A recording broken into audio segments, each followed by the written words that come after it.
મોંઘી થઈ રહેલી ડુંગળી પર સરકારના નિર્ણય પર રાજકારણ શરૂ થઈ ગયું છે। કોંગ્રેસનો સવાલ કે ખેડૂતોને સારા ભાવ મળતા હતા ત્યારે નિકાસ બંધી કેમ કરી? સરકાર ખેડૂતોની આવક ડબલ કરવાના દાવા કરે છે પણ વર્તન જુદું છે। ત્યારે કોંગ્રેસે એ પણ કહ્યું કે બજારમાં 80 રૂપિયા કિલો ડુંગળી હાલ મળી રહી છે અને ઓનલાઈન ગ્રોસરી માર્કેટમાં 70 રૂપિયા કિલો ડુંગળી મળી રહી છે।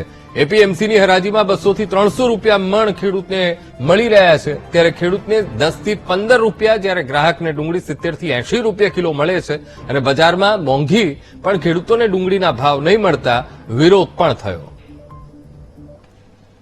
હું ડુંગળી વેચવા ગોંડલ યાર્ડમાં આવ્યો છું। મારી ડુંગળી 700 થી 800 માં વેચાતી હતી, ઈ ડુંગળી આજે 200 થી 250 માં માગે છે। મારે કઈ રીતે વેચવી? હું ખેડૂત છું ભાઈ, મારે છોકરા છે, મારે છોકરા ભણાવવા કઈ રીતે? આમાં છોકરાઓનું હું કરવું? મારે સમજી લ્યો, અમારે સરકાર શ્રીને વિનંતી છે, અમારે સરકારનું કાંઈ જોતું નથી, 2000 નથી જોતા, અમારે સબસિડી નથી જોતી, અમારે પોષણક્ષમ ભાવ જોઈએ છે, અમારે બીજું કાંઈ જોતું નથી ભાઈ। સરકાર શ્રીએ નિકાસબંધી કરી, તાત્કાલિક છૂટી કરે, નકર ખેડૂત આત્મહત્યા કરવા તૈયાર છે અને મરી જવું છે અમારે। સરકારે જયારે એકદમ ભાવ નીચા આવ્યા અને આવકો ખૂબ વધી ત્યારે સરકારે અચાનક રાતોરાત એક્સપોર્ટ બેન કરી દીધું।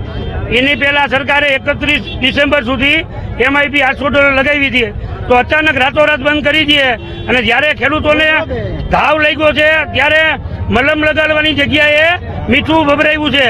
તો ખેડૂતોની હાલત શું થાય? અત્યારે 5 રૂપિયા 10 રૂપિયા કિલો લેવા કોઈ તૈયાર નથી અને ગુજરાતની અંદર અત્યારે મબલક પાક છે અને પાકો પાક માથે આવ્યો છે, ત્યારે ડુંગળીનું કોઈ ધણી નથી, ત્યારે સરકાર બેન લગાવે છે। એ સરકારનો નિર્ણય તદ્દન